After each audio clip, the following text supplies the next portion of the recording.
দ্বিতীয় পৰ্যায়ৰ পঞ্চায়ত নিৰ্বাচনৰ বাবে কাইলৈ যেহেতু প্ৰচাৰৰ অন্তিম দিন আৰু তাৰ প্ৰাক্ষণত দেখিবলৈ পোৱা গৈছে সাহস বিৰোধী এতিয়া উভয় পক্ষ ব্যস্ত হৈ পৰিছে পঞ্চায়ত নিৰ্বাচনৰ পূৰ্ণ প্ৰচাৰত। এই মুহূৰ্তত মন্ত্ৰী জয়ন্ত মল্ল বৰুৱাই বিশাল বাইক ৰেলী কৰি আগবাঢ়িছে নলবাৰী খগ্ৰাপাৰ জিলা পৰিষদ সমষ্টিৰ যিগৰাকী প্ৰাৰ্থী সেই প্ৰাৰ্থীগৰাকীৰ হৈ যি প্ৰচাৰ সেই প্ৰচাৰ মন্ত্ৰীগৰাকীয়ে চলাইছে। আমি সম্ভৱ হ'লে অকণমান মন্ত্ৰীগৰাকীৰ সৈতে কথা পাতিম কাৰণ যিহেতু বিভিন্ন প্ৰান্তত মন্ত্ৰীগৰাকীয়ে ধাৰাবাহিকভাৱে প্ৰচাৰ চলাইছে। আজি পুনৰ কাইলৈ অন্তিম দিন প্ৰচাৰৰ, গতিকে আজি কি বাৰ্তা দিব বিচাৰে?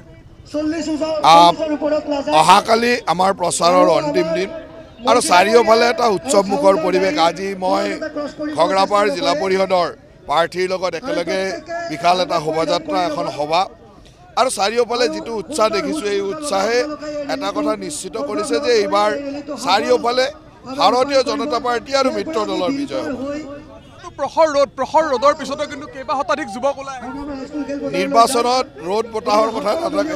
নিৰ্বাচন মানে যি বতৰে নহওক কিয় ওলাই আহে আৰু আমাৰ যুৱকসকল যথেষ্ট উৎসাহী আৰু যি ধৰণে ওলাই আহিছে প্ৰকৃতি বা ৰ'দ বতাহৰ কথা নাই, সকলোৱে ওলাই আহিছে। ফাৰ্ষ্ট ফেজত ফলাফল ভাল হ'ব বুলি আশা কৰিছে, ছেকেণ্ড ফেজত কিমান আশা? প্ৰথম পৰ্যায়তো আমাৰ যথেষ্ট ভাল হৈছে আৰু দ্বিতীয় পৰ্যায়তো আমি এইবাৰ 100% দখল কৰিম, যিটো ভাবিব নোৱাৰা কথা। মন্ত্ৰীগৰাকীয়ে বাইক ৰেলী যি আছে বাইক ৰেলী উলিওৱা দেখিবলৈ পোৱা গৈছে আৰু প্ৰাৰ্থীগৰাকী খগ্ৰাপাৰ জিলা পৰিষদ সমষ্টিৰ যিগৰাকী প্ৰাৰ্থী ডিম্বেশ্বৰ বেজবৰুৱা তেখেতে এই বাইক ৰেলীত অংশগ্ৰহণ কৰিছে। আমি প্ৰাৰ্থীগৰাকীৰ সৈতেও কথা কিছু পাতিম কাৰণ এই যিটো জিলা পৰিষদ সমষ্টি এই সমষ্টিটোৰ যিখন নিৰ্বাচনী যুঁজ সেই যুঁজখনো বাৰুকৈ আকৰ্ষণীয় হ'ব। অকণমান প্ৰাৰ্থীগৰাকী আছে, প্ৰাৰ্থীগৰাকীৰ সৈতে অকণমান কথা পাতিম। এই সমষ্টিটোত জিলা পৰিষদ সমষ্টিটোত যুঁজখন আকৰ্ষণীয় হ'ব বুলি আশা কৰা হৈছে, কিমান আশাবাদী নিজক? আচলতে যুঁজটো আকৰ্ষণীয় নহয়, আমি যুঁজিম কাৰ লগত। আমাৰ ইয়াততো আপোনালোকে জানেই কাক প্ৰাৰ্থী দিছে বহুত ৰাইজে গমেই নাপায়। আমাৰ লক্ষ্যটো হৈছে যে আমি পূব নলবাৰী অঞ্চলৰ পৰা এইবাৰ বিৰোধীক উৎখাত কৰিব লাগে আৰু আমাৰ মাননীয় মন্ত্ৰী মহোদয় আমাৰ নলবাৰী সমষ্টিটোক আগবঢ়াই নিয়াৰ কাৰণে যি হিচাপত কাম কৰি আছে সকলো ৰাইজে তেখেতক আশীৰ্বাদ প্ৰদান কৰিব লাগে, মুখ্যমন্ত্ৰী ডাঙৰীয়াক আশীৰ্বাদ প্ৰদান কৰিব লাগে। প্ৰখৰ ৰ'দ তাৰপিছত সহজ যুৱক ওলাই আহিছে আপোনাৰ ৰেলীত অংশ।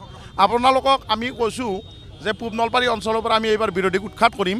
এইটো ৰেলী আপোনাৰ দেখিছে যে 1000 বাইক আৰু লগত আমাৰ সৰু গাড়ী আছে শতাধিকতকৈ ওপৰত আৰু আপোনালোকে ফিল্ডলৈকে আহক, আমাৰ মানুহ দেখা পাব। আজি দিনটো জিলা পৰিষদৰ পৰা প্ৰায় 15,000 মানুহ উপস্থিত হ'ব, তাত আমি 10,000 আশা কৰিছিলোঁ। দেখিবলৈ পোৱা গৈছে এই যে হাই ভল্টেজ নিৰ্বাচনী প্ৰচাৰ কেইবা শতাধিক বাইক লৈ এই যি বাইক ৰেলী সেই বাইক ৰেলী উলিয়াইছে। আমি পোনপটীয়াকৈ দৃশ্যখিনি দেখুৱাইছোঁ ND24 দৰ্শকসকলক। সতীৰ্থ পৰাগ আছে, পৰাগে দেখুৱাব এই ধৰণে কাইলৈ দ্বিতীয় পৰ্যায়ৰ নিৰ্বাচনৰ প্ৰচাৰৰ প্ৰাক মুহূৰ্তত কাইলৈ যিহেতু দ্বিতীয় পৰ্যায়ৰ যি নিৰ্বাচনী প্ৰচাৰ অভিযান সেই প্ৰচাৰ অভিযান অন্ত পৰিব আৰু তাৰ প্ৰাক্ষণত নলবাৰীত বিশাল যি বাইক ৰেলী সেই বাইক ৰেলী উলিওৱা হৈছে বিজেপি মিত্ৰজোঁটৰ প্ৰক্ষেপিত প্ৰাৰ্থী ডিম্বেশ্বৰ বেজবৰুৱাৰ সমৰ্থনত মন্ত্ৰী জয়ন্ত মল্ল বৰুৱাই এই যি প্ৰচাৰ অভিযান চলাইছে।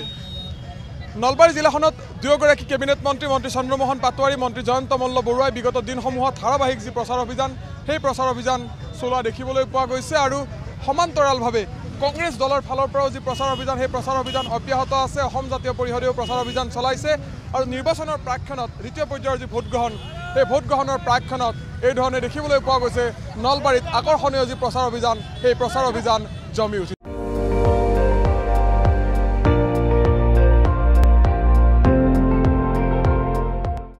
আপুনি চাই আছে ND24 সৰ্বশ্ৰেষ্ঠ নহয় সৰ্বোত্তমৰ দৌৰ।